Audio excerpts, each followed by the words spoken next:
Alors, gars yi nii mool na ma son bi nice solo. yaa ngi baax kay. Ok. Karamboj maa ngi koy nuyu bu baax. Yeah, maa ngi koy ziar. Mu ngi ñuy siyaare bu baax a baax. jaajëf grand. Tout mu ngi kaasal waa Tekno mais Tekno moom ay kii lañ ay kii lañ ay xor na lañ. Defe naa Noppi naa. sax nit. Alors Karamboj Aha. ñu déglu sa confession bi mujj Yeah. nga siy wax ay wax c'est interpellatif en fait. Ça nous interpelle. Il faut qu'on te souligne ça. Da nga siy wax ne sa M6 mu ngi xaar ay baar ci son bi mais ne ko na dem. Qu'est-ce que tu as voulu dire? Wala tu penses que à chaque fois booy rap gars yi dañuy xaar M6 yi dañuy jël son bi di déglu di xaar ndax di nga leen pick wala di nga leen. Non, boo bëggee tëb tëb rek commencer foofu ci confession bi Pape Sidi on perd le nord. Loolu ça vient à peut-être 5 minutes du son. Donc non boo bëggee toj son bi da ngay toj depuis le début doo ñëw. Non xam naa. Non non non non Pape Sidi non non defal laag weeru koor lañ nekk bu liyee ay awal wala il caw.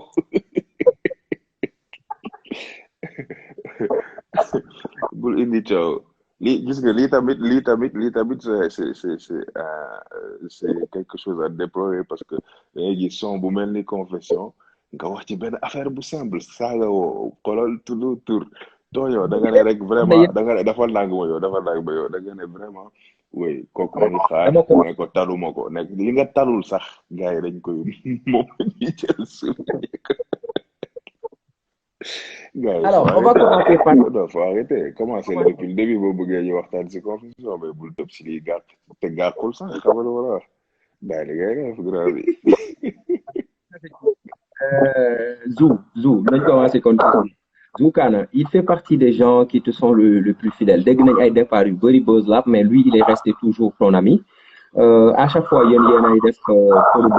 yéen ay def confession yi te confession yi dañ koy dégg mu génne vraiment sa vraie nature famille am mooy juddu quoi mooy li mu xam li mu jàng kaana bi day tege ne alxuraan bi ñëw kaana bi day dem màkk instant yo donc day wax ne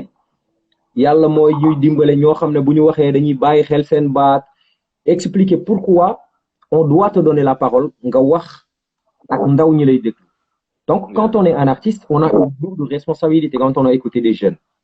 Mhm. Yeah, c'est Loolu vrai mooy parce que expliquer le fait que yéen ñaar non lan mooy question bi en fait balaa may réer. mani expliquer quand on a à l'oreille l'attention des centaines de milliers de jeunes dans ce Sénégal-là, on est obligé de leur prêcher la bonne parole. Loolu mooy expliquer booy def loolu rek il faut nga indi Zou mu jouer rôle oustaz yow nga ñëw rap si ay baar yoo xam ne dafay gën a conscient baar bu ñëw beneen bi si topp day gën a carré. En fait Est-ce que loolu premier bi dama bon si je me souviens bien je pense que dama def son bi ba pare après ñu déglu ko et puis ñu ne manqué na benn affaire quoi et c'était justement pendant tout le son dama doon wax par rapport ak man li ma xalaat ci gars yi naan musique dafa aram li ma nu may sama yëg-yëg par rapport ak affaire boobu loolu laa développé ci son bi quoi léegi je pense que c'est par la suite de la lañ ko déglu ak Zou ñu décidé de def affaire boobu noonu et ça a créé un équilibre parfait quoi justement parce que confession la et ñun jullit suñu diine amul aspect wu confession quoi genre loo dem dugg di wax ak sëriñ bi mu ne la woy baal naa la say péché affaire yooyu noonu mais confession boo ko déggee da ngay toog nga wax ak prêtre bi nga wax ko yow li diis ci sa xol pour justement pour confier aussi moom mu wax la mu conseiller la si bàyyi la yow nga dugg def benn intros naka lañ koy waxee réfléchir si sa bopp ba yow sa bopp yaay trouver solution yow sa bopp yaay juger sa bopp à la fin mais da ngay soxla benn figure buy toog ngay wax ak moom tamit mu lay permettre ngay duggaat sa bopp et puis loolu moo tax ñu indi ko si son bi genre Zou mooy figure boobu noonu quoi moom mooy taxawal loi bi moom mooy taxawal diine bi moom mooy taxawal yàlla quoi moom mooy indiwaat baat yàlla par rapport ak lépp lu ñuy wax donc lu tax moom parce que moom mu ngi si studio bi sama gaañ la ñoo bokk tolluwaay si lépp lu ñuy wax ou presque c'est clair que parfois moom dañuy raaj ci studio bi day gisee fii ma gisee fële mais at the end of the day bu ñu xoolee the bigger picture maag moom ñooy bokk gis-gis quoi et donc am na xam-xam si lu muy wax am na xam-xam si diine bi et puis à chaque fois moom day di li yàlla wax li alxuraan wax li charia wax et puis man may ñëw ak sama gis-gisu àdduna quoi léegi boo xoolee depuis le premier à chaque fois je me rapproche un peu plus de moom gis-gis bu muy teg quoi mooy gis-gisu diine bi gis-gisu yàlla et tout et loolu moo tax sax si confession bii nii lu musul am ci yeneen confession yi damay commencé man sama bopp di toj ay aaya damay commencé man sama bopp di wax ay affaires yoo xamante ne yàlla moo ko wax alors que au début dans les premières versions juste benn sama discours c'était un discours de kenn ko xamante ne xamul on va dire xamul dara si diine bi quoi et au fur et à mesure may dem man ci sama bopp sama life damay jàng damay xool ay vidéo damay gëstu ça s'est senti sur les sons quoi et comme tous les sons que je fais damay bëgg mu nekk 100% man quoi du am dara loo xamante ne dama koy wax wala dama koy def ci son bi pour que kii ne wéy kii nit ñi la mel kii ku baax la wala kii ku bon la wala kii dafa soxla lépp loo dégg ci son bi ça veut dire c'est parce que man la intérieurement loolu lay xalaat noonu lay gisee loolu mooy sama vision et puis sama vision en général si musique mooy ne que c'est clair que musique bi divertissement la quoi loo xamante ne da nga koy def pour bëggal jaam yi la et boo demee nag ba am mbooloo boobu noonu yëpp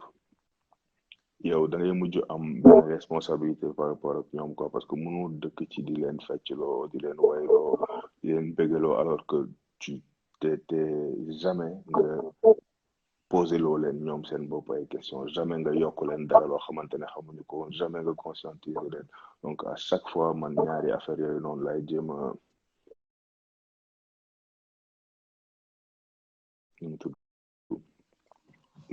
a boole si samay son quoi et puis mu ci son yëpp mais si confession bi lay gën a fës quoi parce que confession bi c'est mun naa wax ne ça fait partie des sons les plus engagés des sons les plus conscients yu may def quoi ak damay bëgg vraiment mu nekk dara lu dëggu loo xamante ne buñ ma ko tegaloon fii ak 20 ans genre dama si fier quoi et la veille bu may génnee confession bi j'ai enchaîné les 3 premiers et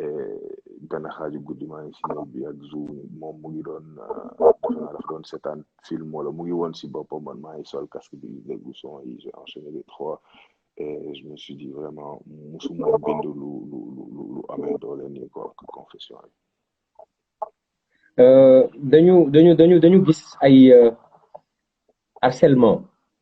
harcèlement laa koy mun tuddee parce que booy dañuy wax tout le temps Canabasse dafa war a ñëwaat Canabasse dafa ñu war a génneel suñu nangam ba benn jour am benn message u Canabasse bu circuler sur le net ça avait calmé beaucoup de jeunes booy du ma fi nekk nangam. Oh, ok alright. non mais am na benn message boo xam ne da nga expliquer gan gi ne ko du ma fi nekk di rap yor njaboot après non rap bi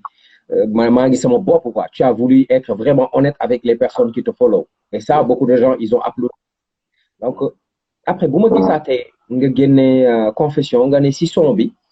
3 jours laa dugg studio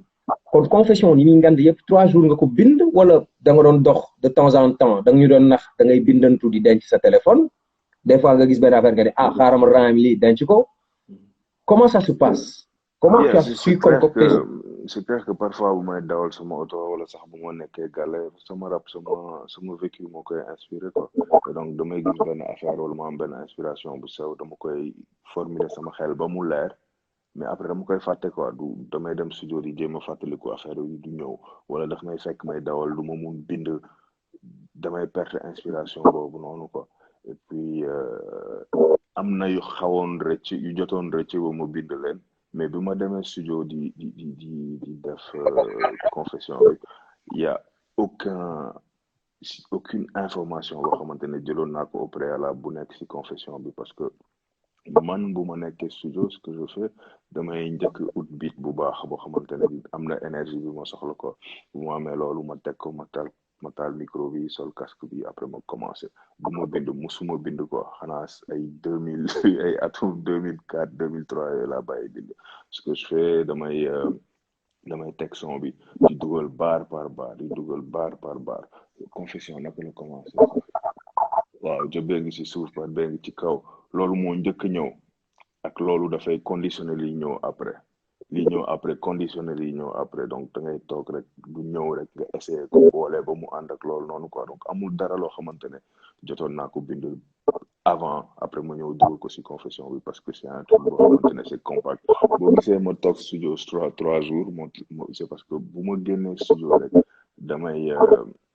damay détaché wu ak son bi damay détaché wu ak rap bi damay détaché wu ak Canabasse en tant que musicien parce que damay ñëw gàlle soxna saa ngi fi doom baa ngi fi en plus temps boobu noonu fekk confinement bi mu ngi doon soog a jax ak sama gàlle dañ décidé wu que personnel de maison bi dañ leen di bàyyi ñu toog seen gàlle donc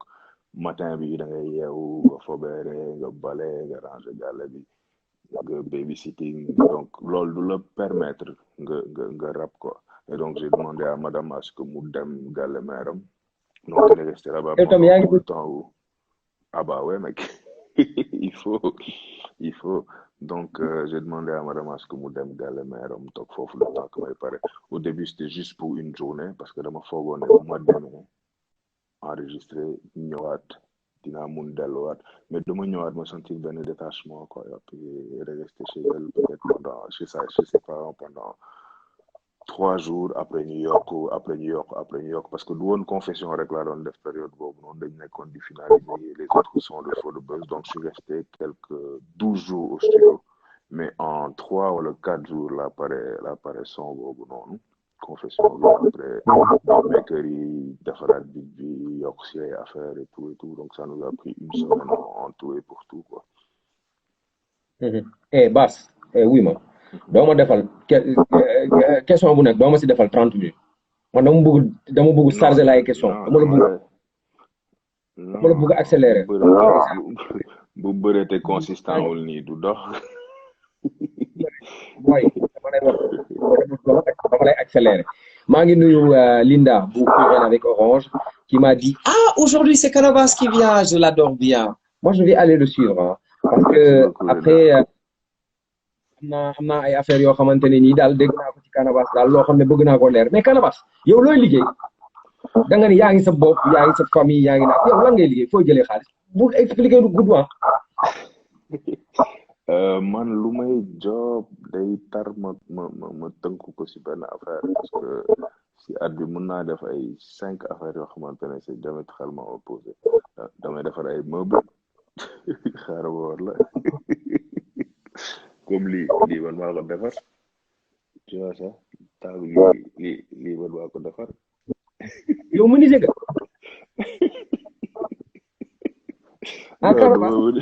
du ma menuisier bricoleur la donc damay dem Pinterest gis ay affaire yu ma intéressé ma dem si benn menuisier ne ko lii laa bëgg maak moom ñu job ko ba mu pare puis waaw loolu la mu koy def après je fais de la vidéo pas en tant que exécutant parce que sama xam-xam si loolu bëriwul mais mun naa rassembler ay 4 5 ba 10 nit pour ñu job si benn affaire te buñ ci pare day joxe lu nice par exemple mooy Osen groupe Suez mooy gars yi gère ndox bi léegi seen public reportage ak seen vidéo publicitaire man maa ko produire en collaboration avec d'autres gens et puis damay def ay film damay jouer film parce que après Café avec j'ai pris goût au truc et puis si 2019 entre 2019 et 2018 tourné naa ay 3-4 films benn bi rek moo génn gum donc am na ay 3 yu nar a génn peut-être si année bi di ñëw en plus de ça lan lay def DK Spirit mu ngi nii marque yére bi donc defarkatu vidéo marketeur la ngay jël ay marque jàmbur ñëw exécuté Bass influenceur parce qu'il y a beaucoup de marques avec qui tu travailles man seetlu naa loolu à chaque fois nga am publicité boo bëgg a jàll da ngay ñëw gars yi génne leen affiche Feu de Buzz foo bi ne leen gars yi Feu de Buzz foo publicité bi bu jàllee nga ne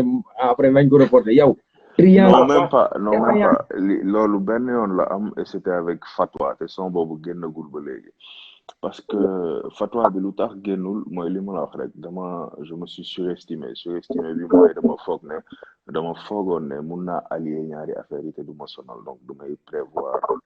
en fonction de yaakaar boobu noonu après il se trouve à chaque fois que day am ay affaires yu ma faussé peut-être que damay am ay responsabilités si yàlla bi wala fekk coob naa avance su kenn mu may pour benn dealu publicité wala affaire yooyu noonu après deadline bi jege wala tout simplement ñi ma war a jobal affaire boobu noonu du ñu paree ñu ngi si yeneen affaire ñoom tamit donc loolu moo tax Fatwa ma tourné ñu commencé ko tourné musuñu ko jeexal mais ba léegi te dafa am ay son yoo xamante ne pas que dañuy périmé mais am na ay affaires yoo si wax yoo xamante ne bu temps bi demee rek après di nga gis ne que yow am nga beneen façon boo ko mun a formuler ba mu gën a leer wala lii mun nga ko gën a def mortel donc loolu moo tax Fatwa bi ñu bloqué ko quoi après li ma génnewaat ba def si affaire Fodou Buzz mooy kii bi nii mooy nu mu tudd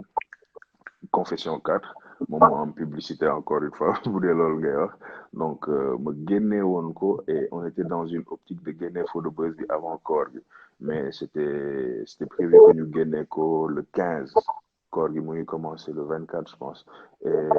le truc c'est que lu tax génnewuñ ko mooy le 15 fekkul ñun ñu boucler suñu job bi ci studio bi te boo boucler job bi ci studio bi mixé ko et tout tu le soumets aux plateformes et boo ko soumettre sur plateforme yi il te demande entre 5 jours et une semaine pour que mu mun disponible donc bu ñu defee calcul boobu on s'est rendu compte que affaire bi day génn soit si premier jour koor bi wala la veille du Ramadan te loolu yàq lay doon quoi et puis donc on s'est dit nañ ko pause ba après koor gi ñu génnee ko quoi de toute façon jot nañ génne confession te confession mun nañu wax ne voilà gars yi déglu nañ ko dina leen permettre ñu xaar quoi xam nañ ne waa jaa ngi fi ba léegi xawal voilà donc am nañ répit quoi mun nañ xaar mais c'est pas de la publicité mensongère nekkuma di use Canabasse pour mun dawal sama yeneen business yi moo boole jaam na ko ma ne sax fii Canabasse sax day jaaykatu cosmétique la marché HLM. bu dil boobu ñëwoon tamit ma jël parce que Pape Sidi qu'on se dise la vérité boo deful loolu bu dee yow sa seule source de revenu yaa ngi ko yaakaar si rab bi dafay compliqué parce que rab bi on est tous plus ou moins dépendants des concerts dépendants des annonceurs du xaalis boo xamante ne yow yaay jug nii nga dem lijjantil ko sa bopp à chaque fois y a une tierce personne boo xamante ne kon non seulement contrôler wuloo ko mais moom mooy contrôler ce business quoi par exemple bu doon man damay jaay cosmétique da lay leer ne damay dugg si dëkk ut ay client jaay sama cosmétique mais bu dee da nga bëgg def concert munoo dem force kenn ne ko da nga may def lii day am benn affaire boo xamante ne doo ko mun def quoi day am ay barrières yu bëri yoo xamante ne bu dee yeneen métier ngay def barrières yooyu doo ko am quoi le fait que nga dépendant si xaalisu rab bi de trop day tax yow dootoo am contrôle si sa rab bi si boppam mooy dem ba daf lay moom daf lay contrôler et man pour éviter loolu moo tax je suis obligé de ut yeneen affaire yoo xamante ne ñoo may permettre ma garder sama souveraineté quoi.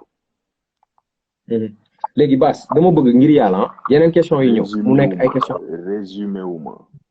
résumé wul boo bëggee bu la une heure bi doyul boo bëggee bu la une heure bi doyul bu coupé ñu demaat mais résumé wu ma waaw d'accord léegi ma dellu si waat ci sama question bi ma la njëkkoon a posé da nga def son boobu nga wax si ay wax yoo xam ne daf ma intéressé beneen bi jëkk mooy nga ni MCs yi xam naa certainement ñu ngi bokkatu di déglu di xaar ay baar pour ñoom mais nee nañu xaar ba beneen kon yaa ngi waajal beneen loolu intéressé na ma beneen bi ma intéressé waat moom mooy nga ni xëy na ça m'a touché en fait nga ni xëy na yàlla il fallait que mu may ma doom bu jigéen pour ma mën a xam nu ñu comment la femme est exposée et vulnérable et comment la femme est sensible. Ça, c'est une belle hommage que tu as rendu à la jeune féminine. Je pense que c'est quelque chose qui m'a touché. Moi aussi, j'ai eu ce même sentiment, mais je n'avais pas dit. Je le ressentais, mais quand tu l'as dit, je me suis dit, damn, il a raison. Expliquez-moi ñaar yooyu. Premier bi c'est MC mu ngi déglu son bi ci seen ay bar mais taraguma ko whatever nekk mu xaar yeah parce que je suis resté trop longtemps sans génne son gars yi même boo génnewul son dañuy nekk si yow donc am na ay son yu bëri yoo xamante ne soit mu nekk son yu génn léegi wala son yu génn 2012 sax ak ñàkkul ay gars yoo xamante ne wax nañ dara jëmale ko ci man ak hip hop moo ko bëgg buñ kenn waxee dara jëmale ko si yow donc am nga droit de réponse quoi bu la neexee nga tontu bu la neexee nga bañ a tontu et si loolu laa doon wax ma ne loolu moom képp ñi ko moom ñëpp xam nañ ne ñoo moom loolu quoi parce que képp ku wax si man xam na ne da nga wax si man. kon pare nga pour jox leen seen ay te dinañ jël seen ay baar mooy lu ma la wax droit de réponse boobu noonu man may xool ndax neex na ma tontu kii wala kee wala kële donc bu ma ko sentiree rek dina ñëw quoi mais si période boobu noonu sentiraguma ko woon quoi te c'est ce que j'ai dit sur le son.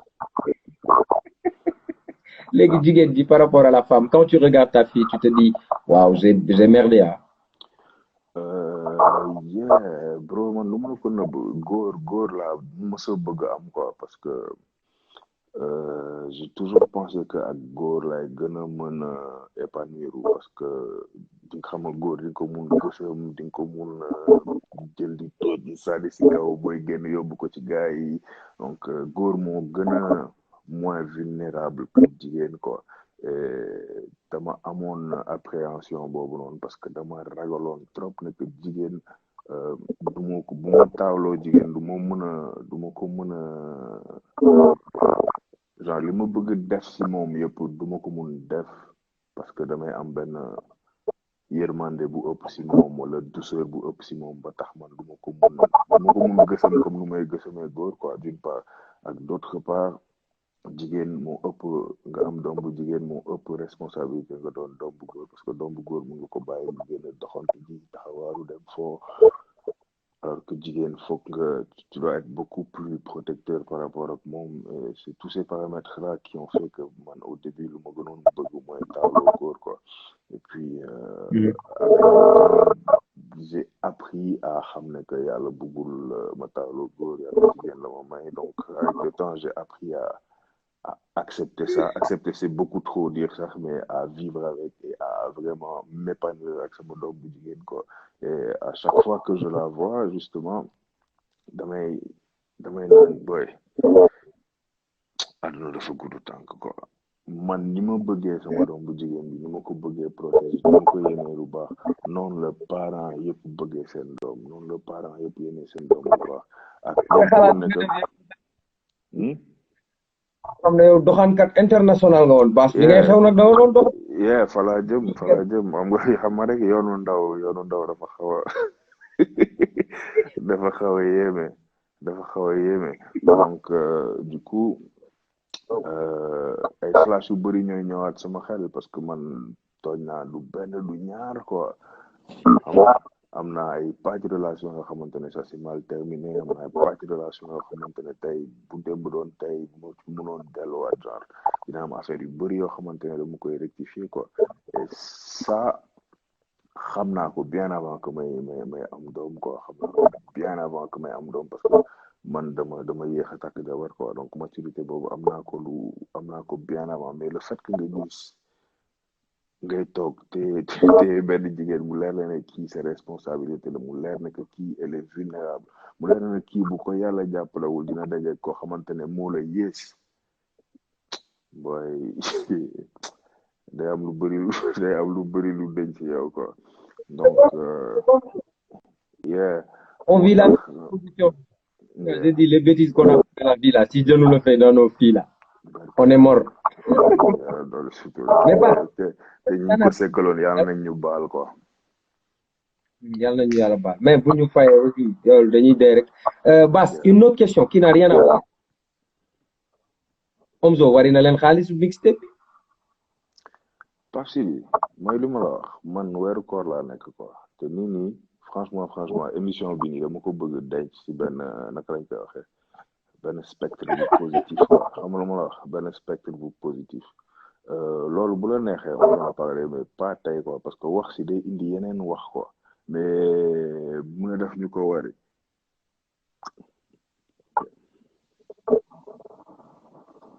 baax na rek nga may wax waaw baax na du ma si wax léegi waaw comme doo si wax garaawut loolu comme question boobu moom gaaw nañ ko évacuer te tu as bien raison de ne pas en parler c'est mon devoir de poser des questions mais c'est ton droit de ne pas répondre aux questions doo ci wax léegi bu ñu paree dinañ yow nu mu tuddati baaf ngeen ne feu de buzz faux bi da ngeen koy génne waa feu de buzz faux bi kan moo ci rab parce que buzz laa bi yow yaa fa des ak Zou Buzz Lab am na man si les anciens membres am na man am na Zou am na Lox Chix Cool Black Cool Black Lox Chix Zou ak yow Zou Cool Black ak man yeah. Mais entre temps on a recruté am nañ Vito am nañ Pispa am nañ Efekeshi amoon nañu Owen mais moom dem na y a pas longtemps et donc yeah noonu lay demee donc man Chix Zou Lox Cool Black Efekeshi Pispa ak Vito. Alors, il y a beaucoup de débats qui se posent sur le faux de buzz faux bi war a génn la première moom mooy ñi ñu xamoon Buzz Lab ñëpp dañu dem et d'autant plus dire que Canabasse chef la en fait te chef dafay naqaree defanteel ndax mooy décider lépp te leader nga war a nekk yow leader nga wala chef wala su fekkee loolu ñi ruumandaat loolu wala fan su Buzz Lab yi nga xam ne dañuy werante warul baas non c'est que moom mooy teg gars pression lan mooy expliquer les énormes départs qu'on constate dans le Buzz Lab mis à part le wari bi moi je pense que départ bu amee boo si bëggee lu la leer si ki dem nga war a dem quoi si ki dem nga war a laaj lan mooy cause du départ am parce que départ yi am yëpp la plupart c'est que gars yi ñoom ñooy décider dem tey mënuma wax ne kenn dafa ñëw Buzz Lab kenn si membre Buzz Lab yi dem dañ ñëw ne ko non yow bokkutoo fii di bokkatuñu di système sa yoon ñoom ñëpp ku ci nekk moom mooy toog ba mu neex la nga sentir ne que yow fii gisatoo fi sa bopp nga dem sa yoon donc ces questions je pense que si ñoom nga ko war a kii quoi si ñoom nga ko war a ñoom la ñu war a mën a édifier quoi mais yow xëy na boo constaté yenn départ yi mosoo si posé question kenn mu ne la damay dem nga ne ko lan moo tax ngay dem ah bah bien sûr mais nekkuma fi pour nekk seen porte-parole quoi tu vois donc képp ku dem tey moom moo war a toog mu ne man lii ak lii moo tax may dem léegi nag bu dee li mu wax méngoowul ak li am bah ça n'engage que lui quoi mais ñun xam nañ man personne moom mooy Jay parce que da doon wax tout le temps ne Canabasse Jay Jay, tu penses pas qu'il y aurait possibilité que mu fasse comeback parce que Jay yéen ñaar vous avez cheminé ensemble vous avez fait du chemin ensemble yeah depuis bien avant mon premier projet de génn depuis bien avant en tant que manager après il a décidé de se mettre au rap après on a continué ensemble ouais ça fait un bon bout de temps quoi mais comme on dit ànd boo gis rek bu ko yàlla tuddee fi mu ko tuddee lay yam quoi yam la foofu et puis le désir de se retirer si moom la jóge et je pense que tey bu demee ba gis ne que dafa war a ñëwaat loolu moom moo war a véhiculer loolu quoi pas que man wala yow wala keneen ñuy toog naan kii dafa war a ñëw kii dafa war a def lii kii dafa war a def lii mais yow ñi dem Buzz Lab bi boo si doon départ kan moo la si gën a naxari maa xam ne koo xam ne départ ñëpp parce que am na si ku la gën a non bu mënuma la wax kii moo ma gën a métti parce que bu si nekk daf may métti différemment si beneen bi pour des raisons différentes te métit moom métit la rek quoi tu vois donc moo tax ma ne départ ñëpp amul benn départ bu ma si neex wala benn départ boo xamante ne damay toog ne ouais de toute façon dem na yoonam c'est clair que damay am benn métit bu sadique buy ñëw si man à chaque fois que loolu ñëw ci sama xel loolu laa lay wax si son bi yenn saa yi damay yeewu xaaju nawet ndax xol bu bon parce que justement c'était day mel ni nga xuloog sa rakk wala nga xuloog sa mag ba gisatuloo ko ngeen dem ku nekk dew sa yoon parce que am na affaire yu grave yu ñu dund xam nga lu ma la wax ak lu mu bon on était une grande famille ñu ñoo doon nekk si studio bi di fa fanaan bon pour ñenn ñi lu ñu am ñu bokk ko dem ay hit de club tour am nañu ay affaire yu bëri yoo xamante ne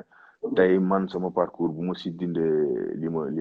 dund ak ñooñu dootul nekk li mu nekkoon donc da lay métti parce que benn partie si yow moo dem quoi investir nga temps investir nga xaalis investir nga sentiment investir nga yaakaar si ñooñu noonu quoi et puis loolu bu la métti wul rek yow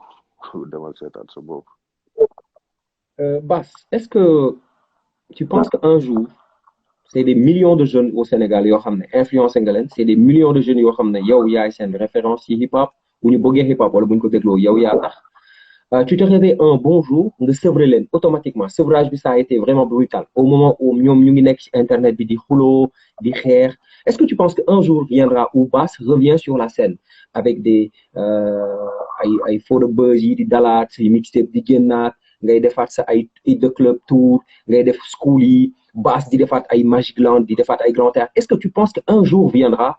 tu vas revenir est-ce qu'ils peuvent garder l'espoir wala c'est fini c'est fini. Euh, c'est ce que j'essaie de faire hein, tout le temps loolu laay jéem a def parce que man si sama bopp bu booy foog ne sevrage bi si mu ñoom rek la am bu ñu foog ne ñoom rek ñoo nam loolu noonu quoi parce que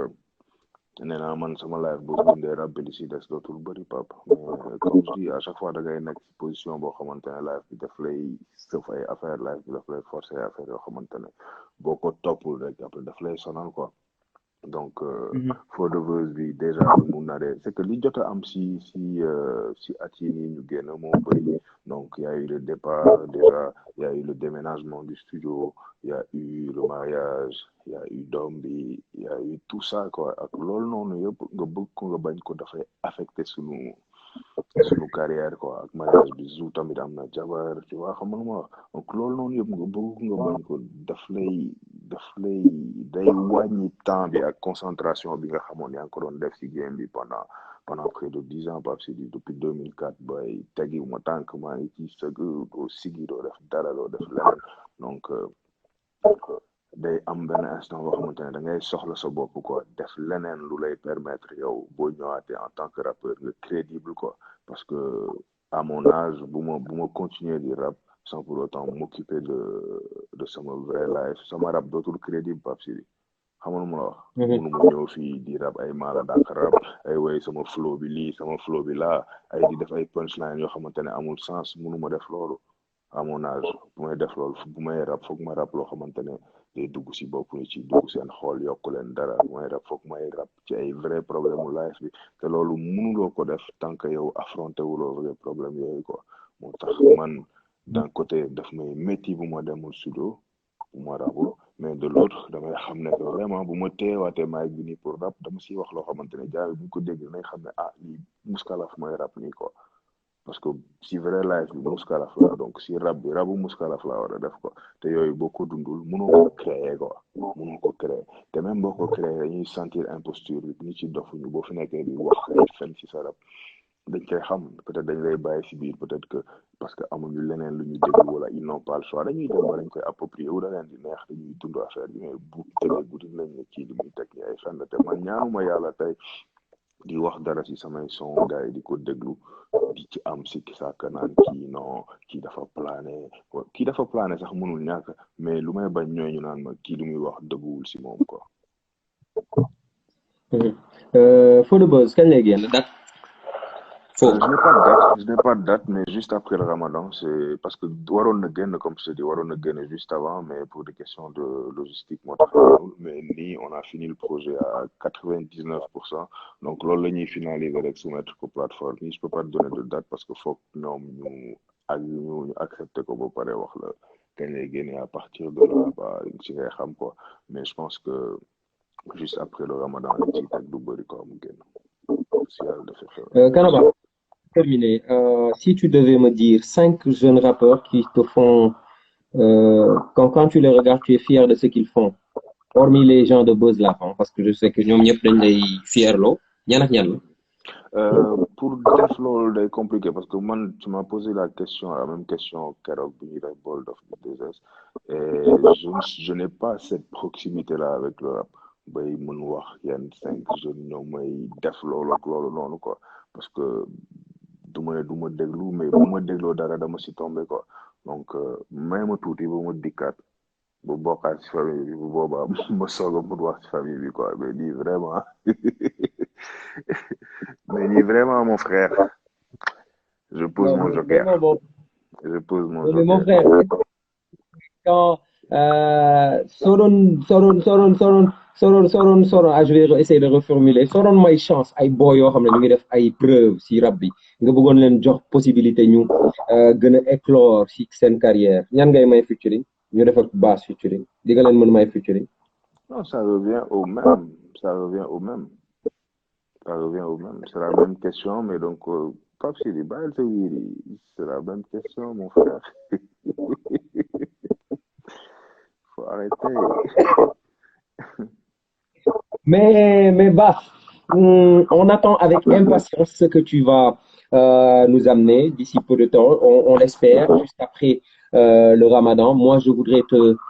souhaiter plein de succès. Je sais qu'à chaque fois qu'on sort passionné par ton travail, je sais que tu as, à chaque fois que aussi, waxal nit ñi ne leen boo ma waxee ne ma Pape Sidi demal nga wax buzz la ba Canabasse mu ñëw su ma la woowee rek may saaga ne ma booy da may dimbale ma man xamuma ay yooyu man yow vrai waaw boobu j'admets miracle pas j'admets non faut juste que ñu xam ne que voilà man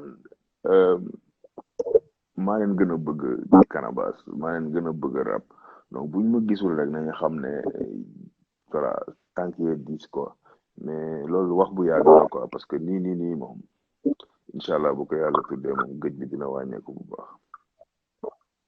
jërëjëf mais kontaan naa ci yow sinon sa 5 playlist rappeur Galsen yi ngay déglu. man du ma déglu rap jamono ji mooy alxuraan lay gën a déglu. bu baax di la gërëm. jaajëf. booy jëlal.